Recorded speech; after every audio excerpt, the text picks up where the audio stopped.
Bueno, eh, voy a comenzar con la exposición. A ver, ahí está. Bueno, primero que nada me presento. Yo soy hoy Tatiana, soy residente de tercer año de la residencia de atención al paciente crítico del adulto del Hospital Madariaga. Mis instructores son la licenciada especialista Verónica Álvarez y la magíster Correa de Lina, y como jefe de residente, licenciada especialista Figueroa Isaac Juan Emanuel. Bueno, el tema que voy a dar eh, se trata de crisis comiciales y estatus epiléptico. Como objetivo presenté dos bastante generales. Primeramente, lograr diferenciar entre la crisis comiciales y el estatus epiléptico, identificando las características.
Está muy relacionada a efectos secundarios de algunos medicamentos o drogas, o también está relacionada a un periodo de abstinencia, por ejemplo, al alcohol.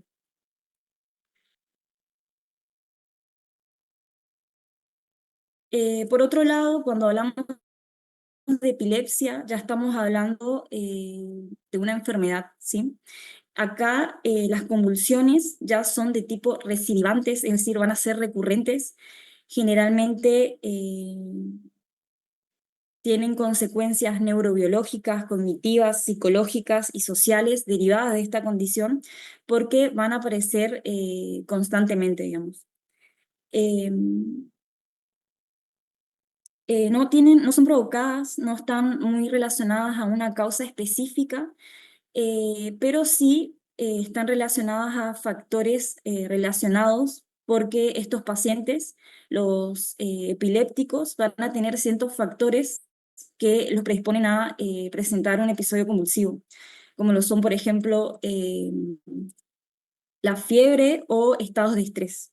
Esto no quiere decir que una persona que no sea epiléptica, si tiene fiebre o episodio de estrés, va a presentar convulsiones, sino que en este tipo de pacientes lo va a predisponer, digamos. Acá voy a presentar un video sobre un poco de anatomía cerebral para ir reforzando esa parte, eh, porque tiene mucho que ver con el tipo de convulsiones o la sintomatología, digamos, que va a presentar el paciente cuando depende de qué parte del cerebro se estimula.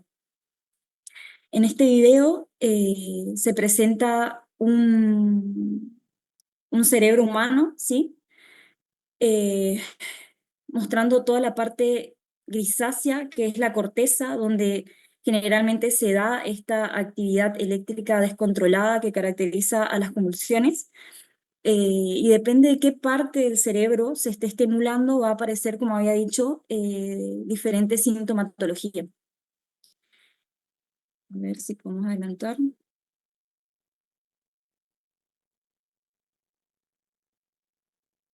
Esa parte que está agarrando con la pinza sería la parte meningia.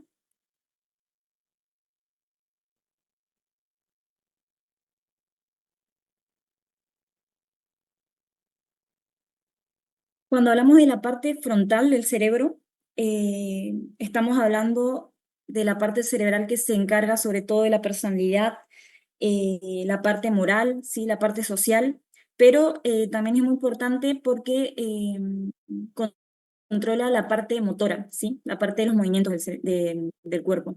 Después tenemos el lóbulo parietal, que en esta parte se va a procesar todo lo que es sensorial, como por ejemplo el tacto. Eh, También tenemos eh, el lóbulo occipital. Acá se procesa toda la parte visual, ¿sí? Si tenemos convulsiones en esta parte específica del cerebro, puede que el paciente tenga ciertos destellos en la vista. Eh, También tenemos la parte temporal. Esta parte se encarga de la parte auditiva y también del olfato, ¿sí?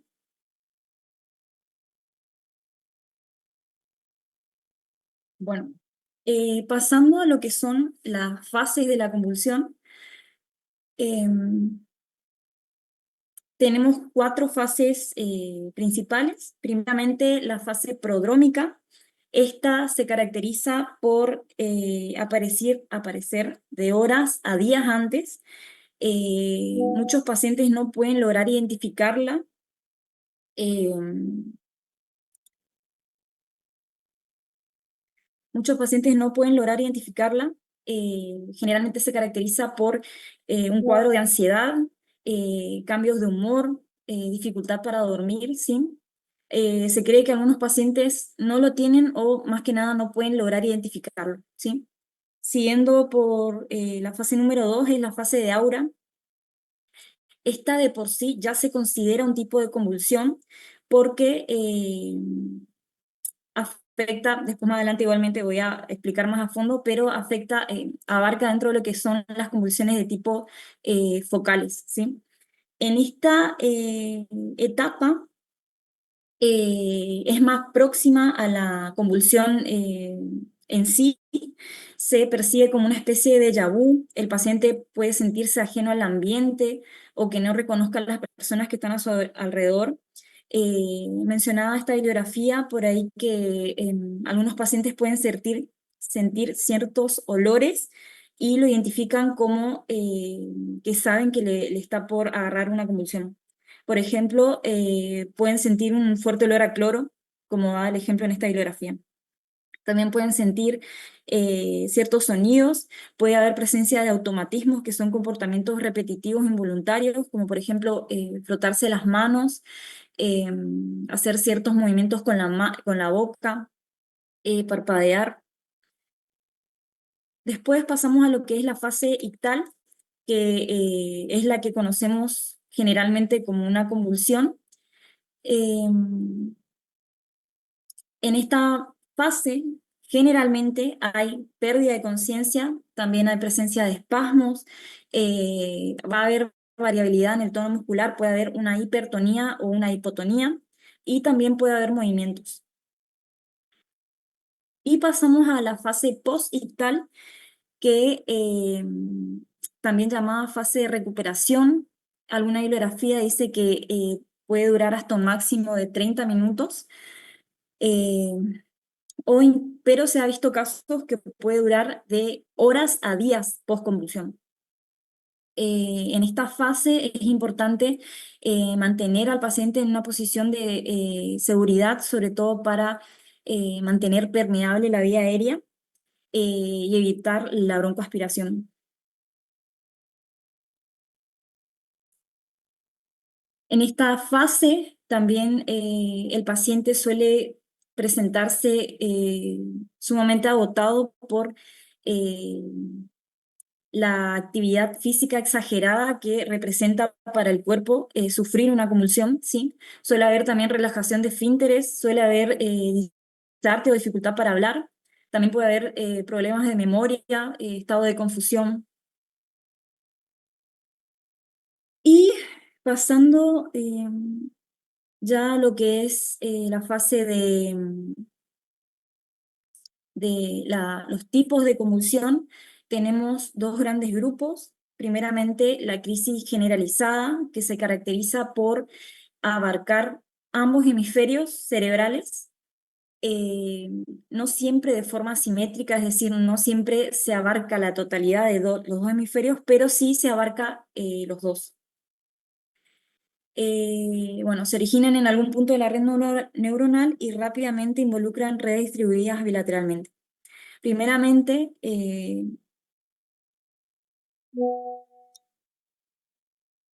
vamos a... enseguida se me va a terminar el tiempo.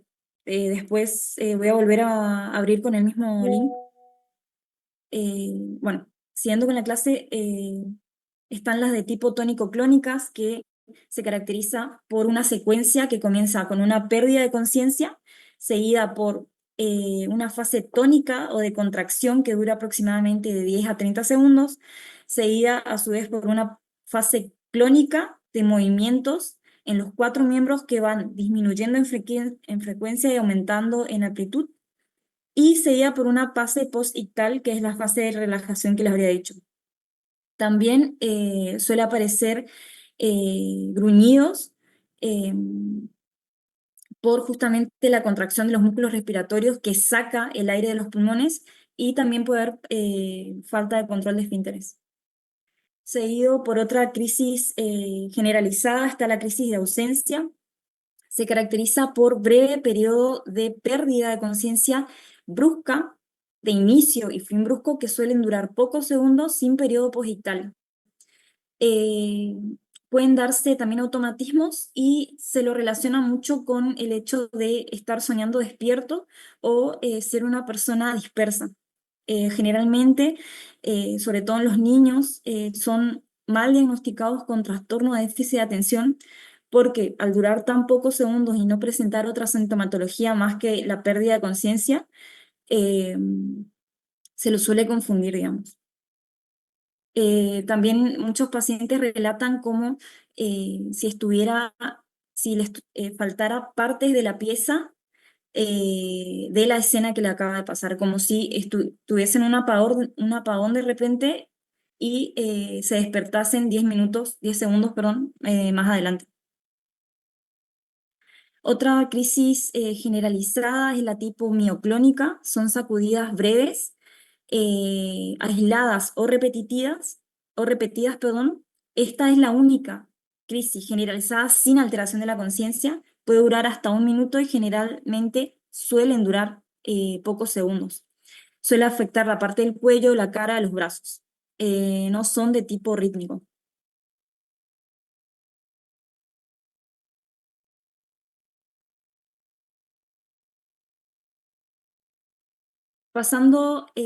Siguiendo con las generalizadas, tenemos la tónica clónica, la más conocida como ataque convulsivo.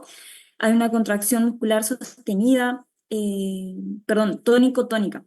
Hay una contracción muscular sostenida eh, sin movimientos, ¿sí? Solo la contracción suele aparecer en brazos, piernas y espalda. Dura aproximadamente 20 minutos. Es importante tanto en esta como en todas las convulsiones, contar el tiempo, ¿sí? Se dice que pasando los 5 minutos ya estamos frente a un territorio peligroso. Tenemos la atónica, que es totalmente lo contrario a la anterior, hay una pérdida de tono muscular. Estos pacientes suelen utilizar cascos por el riesgo de traumatismo cráneoencefálico y caídas, por una caída brusca, digamos, por falta de tono muscular.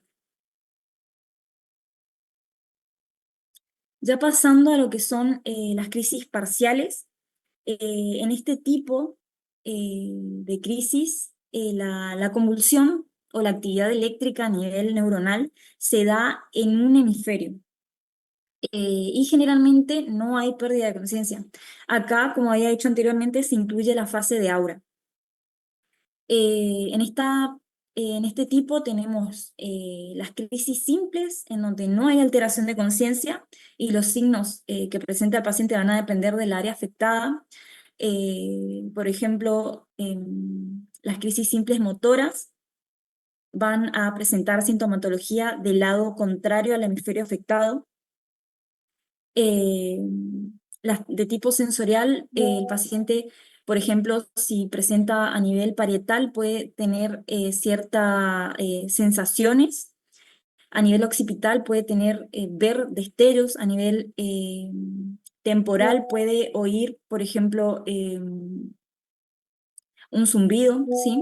En la parte, pasando a la crisis simple de tipo autonómica, esta se da en el sistema límbico a nivel más central y profundo del cerebro, y como controla toda la parte de, por ejemplo, signos vitales y diaforesis, ¿sí? Esto puede tener una consecuencia a nivel de todo el cuerpo. Pasando a las crisis complejas, son de tipo parciales, pero hay alteración ya hay alteración de conciencia más periodo posictal.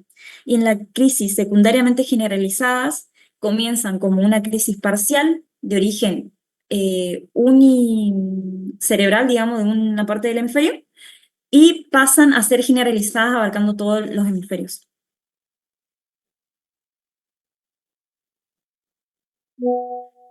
Pasando a la parte de diagnóstico y pruebas complementarias. Acá es importante tener en cuenta la clínica del paciente, ¿sí?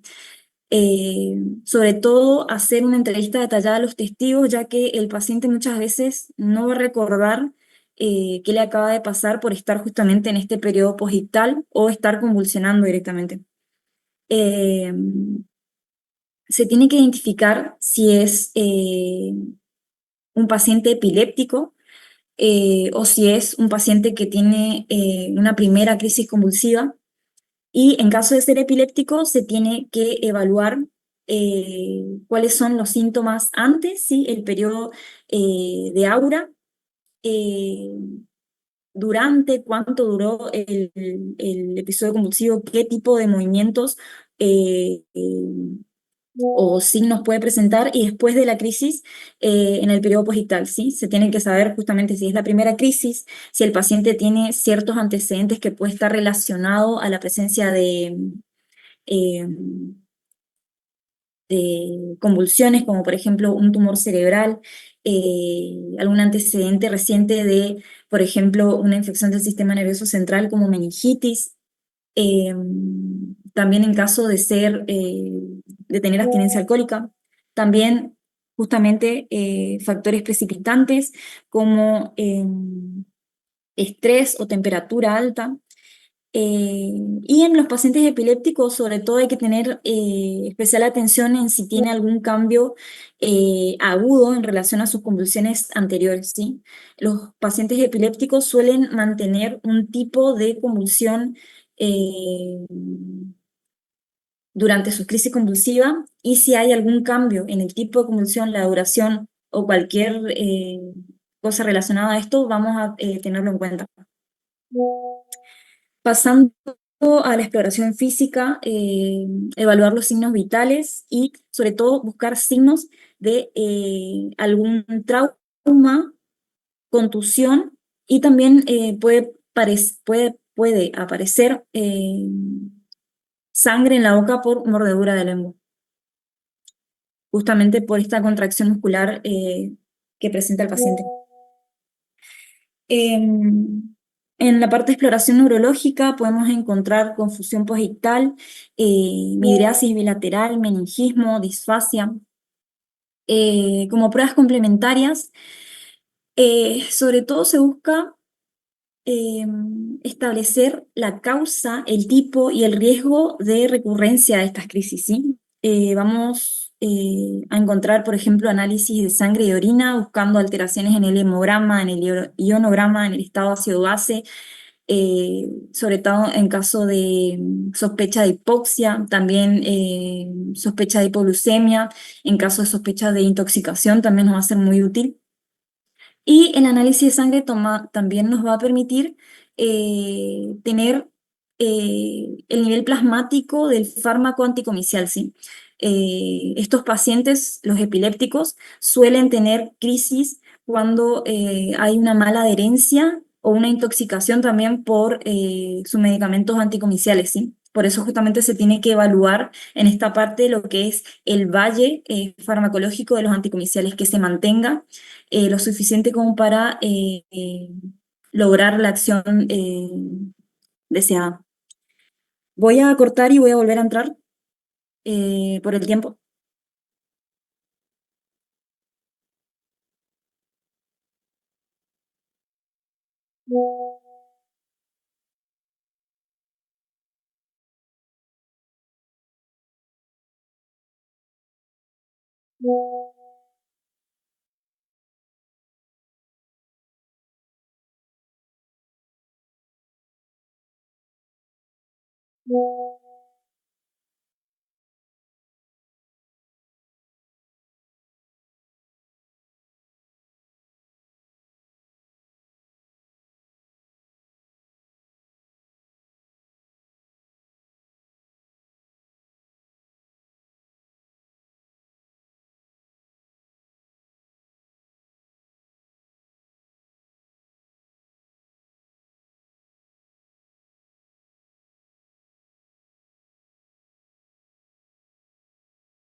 Voy a continuar. Habíamos quedado en las pruebas complementarias, pasando a la parte de electrocardiograma, sobre todo para hacer un diagnóstico diferencial de casos de sospecha de síndrome, perdón, síncope cardiogénico.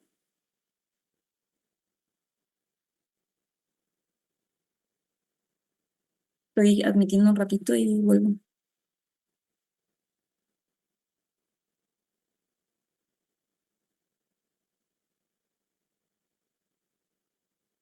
Bueno, sobre todo en casos de sospecha de síncope de origen cardiogénico, ¿sí? O alteración del ritmo cardíaco. Sobre todo porque hay cierto fármaco antiepiléptico específico para cardiópatas eh, que después más adelante voy a explicar también. También otra prueba complementaria recomendada es la punción lumbar en caso de sospecha de infección del sistema nervioso central o hemorragia subaracnoidea. Cuando hablamos de neuroimagen, la resonancia magnética es el gol estándar recomendado, pero muchas veces no está disponible. Otra opción sería la tomografía axial computarizada. Estos estudios se deben realizar sobre todo en las primeras crisis y en pacientes epilépticos que tengan otro tipo de crisis eh, diferentes a lo que ya venían teniendo, como por ejemplo un cambio de semiología, duración o frecuencia de las crisis, un TEC grave, focalidad neurológica no conocida previamente, sospecha de infección en el sistema nervioso central o hemorragia suprarrenal, cefalea persistente, persistencia de alteración en el nivel de la conciencia. Y en caso de realizar electroencefalograma, nos va a ayudar a identificar el tipo de convulsión, si es de tipo generalizada o parcial, y valorar también el riesgo de recurrencias. Como diagnóstico diferencial, si presenta el paciente convulsiones más pérdida de conciencia, podría estar relacionado a síncopes y crisis no epilépticas psicogénicas, que es un tipo de cuadro donde el paciente presenta la sintomatología, eh,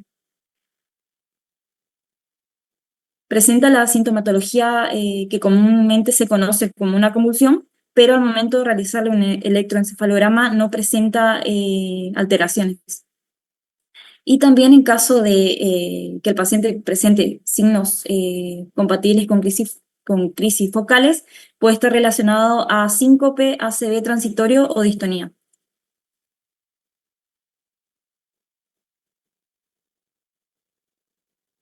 Bueno, este es un estudio eh, de este año donde se presenta la escala ADAM para la identificación del estado epiléptico.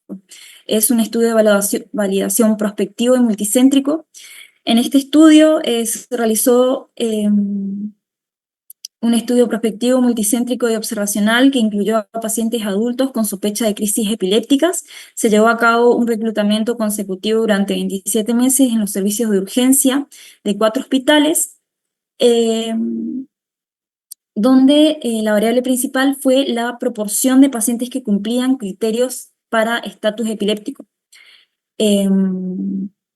Se han recopilado y analizado las características clínicas y la puntuación de la escala ADAM, ¿sí? La escala ADAM, ahora le voy a mostrar, es una escala que nos permite predecir el riesgo en un paciente que sufre una convulsión, el riesgo de presentar estatus epiléptico, sobre todo para tratar de abordarlo de manera temprana y evitar complicaciones más peligrosas, digamos. Se reclutaron 527 pacientes, de los cuales 203 cumplieron criterios de estatus epiléptico. En el análisis de regresión múltiple se demostró que el habla normal, la desviación ocular, los automatismos y el número de crisis epilépticas motoras fueron únicas variables independientes asociadas a un diagnóstico final de estatus epiléptico. La capacidad predictiva de esta escala fue de 90,9 para identificar el estatus epiléptico como un diagnóstico final. Esta es la escala de ADAM, donde aborda justamente estos 4 criterios: el lenguaje normal, desviación ocular, automatismo y el número de crisis. Cada uno se puntúa con un 0 o un 1, de acuerdo a si presenta o no la variable. Y estas son la interpretación de esta escala, ¿sí? Si el paciente presenta de 0 a 1 puntos, tiene un riesgo bajo de presentar estatus epiléptico. Si presenta 2 puntos, ya hay un riesgo moderado, y más de 2 puntos ya presenta un riesgo alto, ¿sí? Esta escala nos permite, sobre todo en la etapa prehospitalaria y de emergencias, clasificar a los pacientes si tiene un alto riesgo de presentar estatus epiléptico y prepararnos para abordarlo adecuadamente. Pasando a la parte de tratamiento, eh, cuando el paciente presenta la convulsión en sí, Generalmente el abordaje es más que nada para evitar las lesiones, ¿sí? Lateralizarlo, cuidar que no se golpee la cabeza, eh, lateralizarlo sobre todo para que no tenga riesgo de broncoaspiración o comprometer la vía aérea, mantener la vía aérea permeable. Muchas veces estos pacientes tienen disminución de la capacidad respiratoria, por lo que no está de más administrar oxígeno en caso de que lo requiera.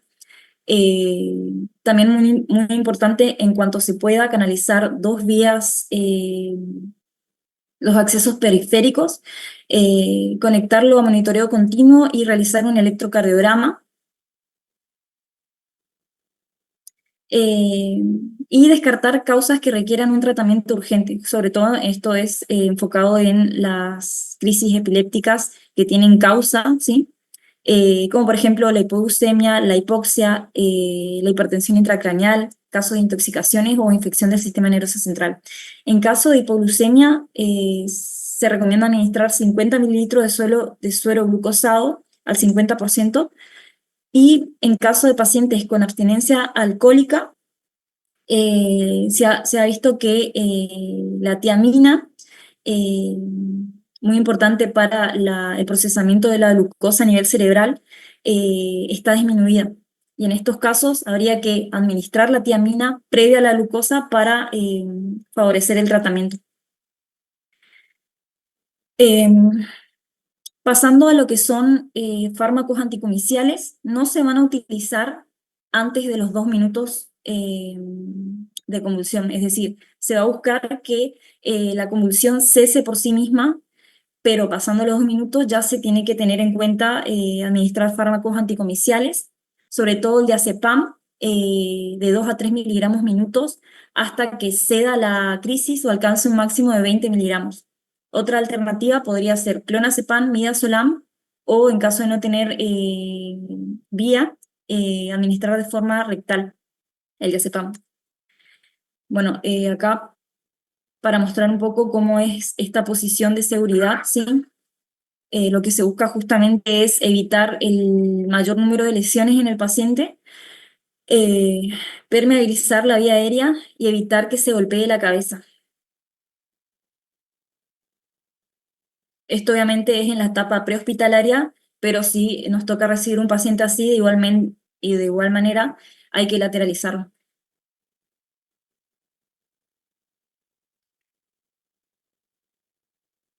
Siguiendo con el tratamiento, eh, tras la primera crisis del paciente hay que individualizar el tratamiento. En crisis provocada se tiene que primeramente tratar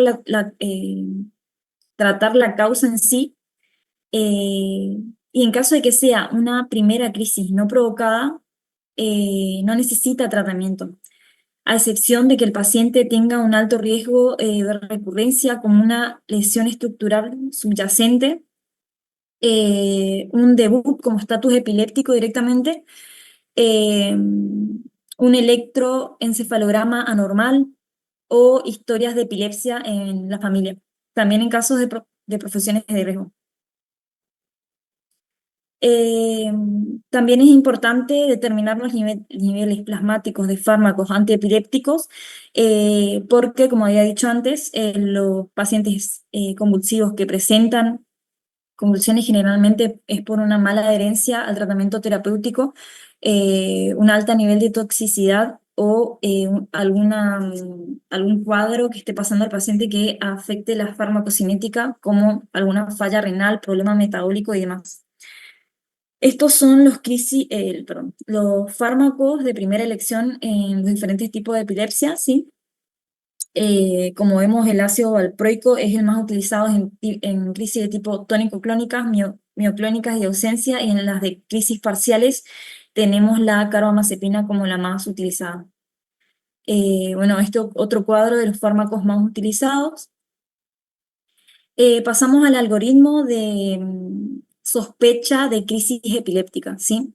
Primeramente, una anamnesis, exploración física y pruebas complementarias. Si estamos frente a una convulsión y es la primera crisis, justamente tenemos que ver las pruebas de imágenes y ver si son normales, se lo deja en observación durante 24 horas, se le da el alta sin un fármaco antiepiléptico y se le da seguimiento con neurología. En caso de ser eh, una prueba de imagen patológica, se le tiene que dejar en observación y valorar algún tratamiento de tipo etiológico. También valorar el uso de fármaco antiepiléptico si tiene riesgo de recurrencia. En caso de que sea un epiléptico conocido, tenemos que valorar si está cumpliendo adecuadamente con el tratamiento y los niveles de fármaco en sangre. Si esto no es adecuado, se tiene que reintroducir el tratamiento y plantear un cambio de fármaco antiepiléptico. En caso de que se esté respetando, se hace lo mismo que en una primera crisis. En caso de que el paciente tenga abstinencia de alcohol, eh, se tiene que dar el tratamiento específico, como había dicho, tiamina, también el uso de benzodiazepinas y también dar un seguimiento con neurología. Cuando hablamos de estatus epiléptico, hace referencia a convulsiones que no están pudiendo ser controladas, ¿sí? Generalmente se habla de un estatus epiléptico pasando los 5 minutos de convulsión. Están más relacionados a patologías de tipo sistémicas, eh, como por ejemplo desequilibrios hidroelectrolíticos, un trauma craneoencefálico, un ACV, también de origen infeccioso, eh, y son raros en pacientes epilépticos. Y en estos últimos, de presentarse el estatus epiléptico, tiene mejor pronóstico.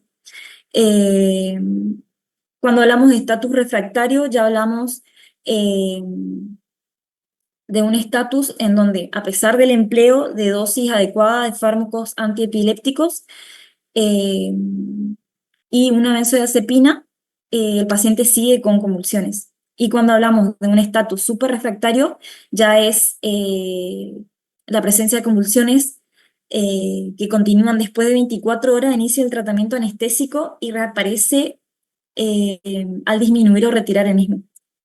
Acá hay un gráfico que explica de manera sencilla lo que acabo de explicar. Eh, Pasando ya al algoritmo de tipo 2, cuando estamos frente a un estatus epiléptico, primeramente tenemos una crisis epiléptica, hacemos las medidas generales, mantener a salvo al paciente, controlar signos vitales, oxígeno, vía periférica, controlar la glucemia en caso de que esa sea la causa.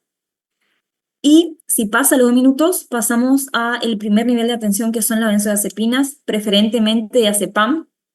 Endovenoso puede también ser clonazepam o midazolam o también diazepam rectal. Pasando los 5 minutos ya pasamos al segundo nivel de atención, en donde se agrega un fármaco antiepiléptico como la fenitoína o el ácido valproico, que tiene su dosis de carga y mantenimiento cada una de ellas. Acá es de mencionar que en caso de la fenitoína, si el paciente ya tiene un tratamiento previo con fenitoína, la dosis de carga es el 50% de la dosis que se administraría si el paciente no tiene fenitoína, que son de 15 a 20 miligramos kilogramo a pasar 50 miligramos minuto. Y la dosis de mantenimiento se comienza a las 12 horas de la dosis inicial. En caso del ácido valproico, tiene una dosis de carga de 15 a 20 miligramos kilogramo a pasar en 5 minutos si no hubo tratamiento previo. En caso de que tenga tratamiento previo, directamente se pasa a la parte de mantenimiento, que es 1 miligramo kilogramo hora, que comienza a los 30 minutos de la dosis inicial. Si pasando los 30 minutos el paciente sigue con convulsiones, se tiene que avisar a los cuidados intensivos. Acá ya pasamos al tercer nivel en este algoritmo, donde se combina, si se empezó con fenitoína o ácido valproico, se combina con el otro, fenitoína más ácido valproico, o se le añade a este primer fármaco antiepiléptico levetiracetam. Y si no se controla con esto, ya se pasa al cuarto nivel, que es el coma no barbitúrico, generalmente con midazolam y propofol. Antes se tenía en cuenta a los barbitúricos como una de las estrategias de tratamiento en este punto, pero actualmente ya no son recomendados.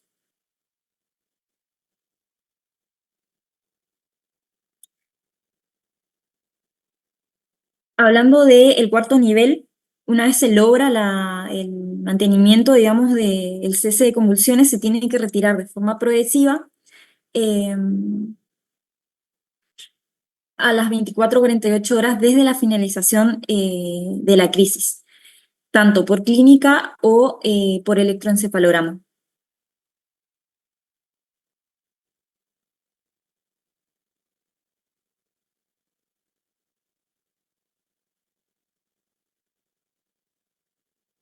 Bueno, como había dicho antes, era recomendado el uso de barbitúricos como el fenobarbital. Actualmente tiene un uso limitado por efectos secundarios y se lo deja más que nada en estatus epilépticos inducido justamente por suspensión de barbitúricos. Bueno, como conclusión, retomando un poco de lo que hablamos, es muy importante la anamnesis, la exploración física y las pruebas complementarias para ayudarnos a diferenciar una crisis epiléptica de otro tipo de patologías eh, y también una crisis de tipo generalizada de una parcial y también diferenciando lo que es el estatus epiléptico. De ahí la importancia de, más que nada, no desesperarse cuando una persona empieza a convulsionar, sino primero mantenerlo a salvo y segundo comenzar a contar el tiempo, porque esto nos va a dar la pauta de qué tratamiento hay que seguir. Hay que diferenciar a los pacientes epilépticos, saber si es la crisis es igual a las anteriores, identificar posibles desencadenantes o incumplimiento terapéutico, y si hay cambios o no hay un desencadenante claro, se tiene que actuar como el primer episodio y si requiere pedir una estudio de imagen en una convulsión activa, priorizar evitar lesiones, si no sé, de 1 o 2 minutos, se pasa a la parte farmacológica con diazepam. En pacientes cardiópatas en estatus epiléptico, se prefiere el ácido valproico a la fenitoína porque la fenitoína está muy relacionada a arritmias o patologías tipo isquémicas. También muy relacionada a la hipotensión. Y para mencionar, la fenitoína siempre tiene que ir preparada en solución fisiológica, ya que precipita en soluciones glucosadas. En pacientes epilépticos, es importante fomentar una adecuada higiene del sueño, mantener el estrés controlado, también tratar de bajar la temperatura antes de que suba mucho porque puede predisponer a la presencia de crisis convulsiva. Y también para nombrar, algo que se estuvo viendo últimamente es que la dieta de tipo keto ayuda al control de convulsiones, es considerada antiepiléptica eh, porque el metabolismo de cetonas a nivel cerebral disminuye el riesgo de convulsiones y se considera neuroprotector. Y bueno, hasta acá mi clase. Estoy abierto a cualquier pregunta que quieran realizar.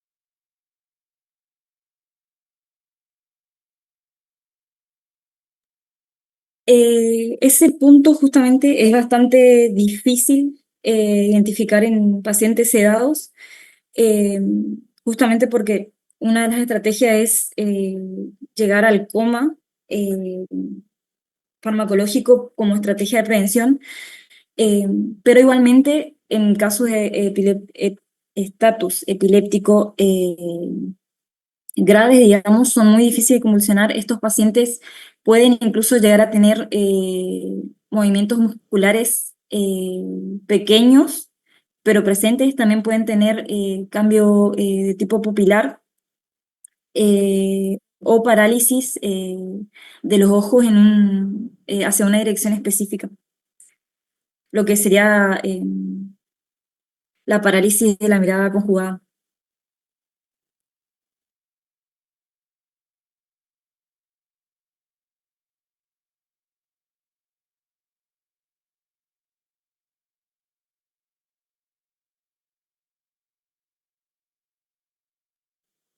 Hola, ¿cómo estás? Somos acá de la residencia de terapia de General Roca, Río Negro. Te quería hacer una pregunta con respecto a la medicación. ¿Me escuchás? Sí, sí, escucho. ¿El lorazepam no lo incluyen en el algoritmo? En este algoritmo que presenté, no. Este es un libro sobre todo enfocado en algoritmos de emergencias eh, del autor Viviano, y este específicamente no. Nombra más que nada el diazepam y como alternativa el midazolam y el clonazepam. Y en caso de no tener vía, como he dicho, por vía rectal. Pero este material al menos no. Ah, y ustedes no lo, o sea, ustedes siguen ese protocolo, digo, ese algoritmo. En nuestro hospital generalmente sí.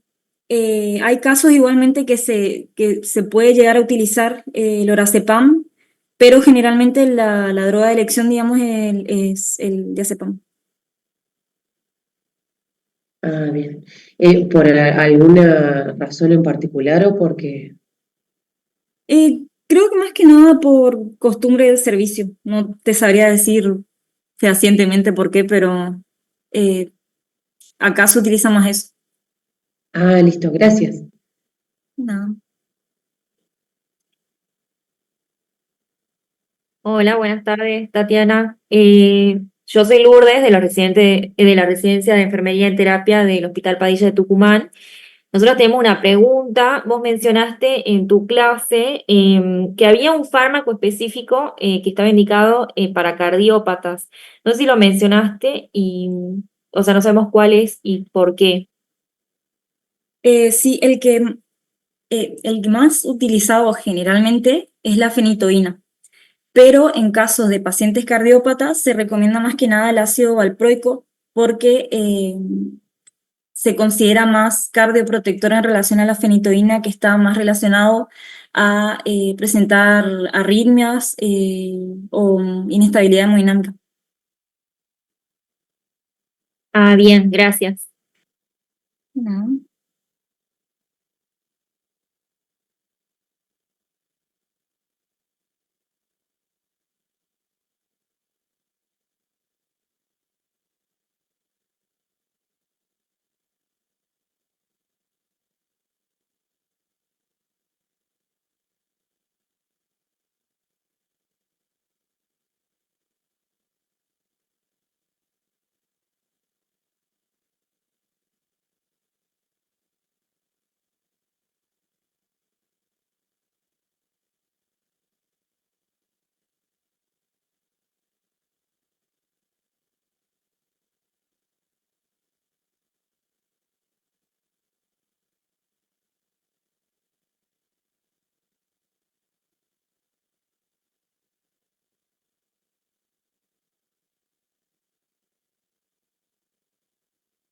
Hola Juan, ¿qué tal? Arnaldo acá desde la residencia de Formosa. Eh, no sé si me escuchan ahí. Bueno, en primer lugar agradecerle por su participación y felicitarle a Aide por su clase muy, muy linda. En nuestro caso, hoy, bueno, disculparnos, en nombre de nuestra residencia, justo nos surgió un simposio que tuvimos que asistir en el día de ayer y hoy, y no pudimos estar como lo hacemos siempre todos juntos, escuchando las clases, pero me conecté yo al menos para estar presente, pero la próxima ya estaremos todos juntos. No, muy, muy linda la clase, muy interesante, y si nos podrían facilitarnos a través del WhatsApp su clase, ¿no? Para nosotros nos serviría de mucho para explicarle acá a los chicos también y compartirlo con mis compañeros, y nos va a ser de mucha ayuda. Si por ahí nos pueden facilitar, les voy a agradecer.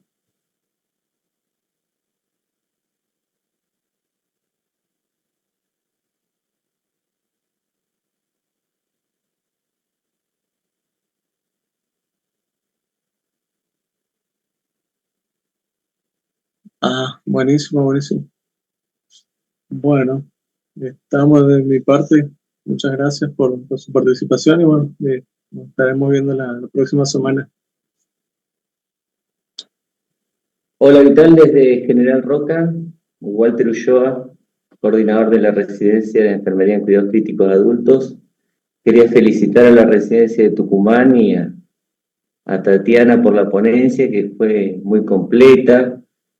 Es un tema que no se habla mucho, o sea, en relación a lo que es en general, sobre el tema de convulsiones, pero bueno, hay mucho para hablar. Uno de los colegas ahí manifestó esto de cómo darse cuenta, si había alguna forma de darse cuenta cuando están con fármacos, de saber si está haciendo convulsiones. Yo tengo 20 años de servicio, 19 prácticamente de terapia, y para reafirmar también lo que dijo la colega, bueno, es que muchas veces esto te das cuenta cuando vos haces examen físico, por eso es importante en el examen físico incluir la valoración neurológica, aunque el paciente no sea neurocrítico o por algún motivo, ¿no? Porque es ahí la única forma a veces donde, cuando valoramos los ojos, encontrar nistagmo, por ejemplo, que es lo que nos está diciendo que el paciente está por ejemplo, con un estatus convulsivo. Así que bueno, por mi parte, felicitarlos y agradecer también la ponencia y bueno, el esfuerzo realizado. Si lo pueden compartir también sería bárbaro. Pero bueno, ahí ya manifestaron que lo van a subir, así que felicitaciones y bueno, muchísimas gracias.